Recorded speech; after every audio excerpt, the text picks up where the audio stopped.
Hello दोस्तों, आज हम बात करते हैं बेनाडिल कफ सिरप के बारे में, जिसका यूज खांसी, सर्दी, गले में खराश में काम आता है। जिसमें डेक्सवाल्ट इसका डिफेन हाइड्रामाइसिन, अमोनियम क्लोराइड, सोडियम क्लोराइड पाया जाता है।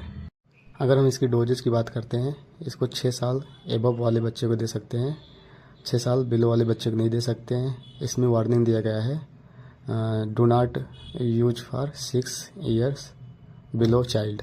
तो 6 साल कम बच्चों को नहीं दे सकते हैं, 6 साल ऊपर बच्चों के दे सकते हैं। दिन में 3 बार 5-5 ml, और एडल्ट के लिए 10 ml दिन में 3 बार। अगर हमारी वीडियो अच्छा लगा तो सब्सक्राइब कर दीजिए, बेल आइकन इम्प्रेस कर दीजिए। Thank you.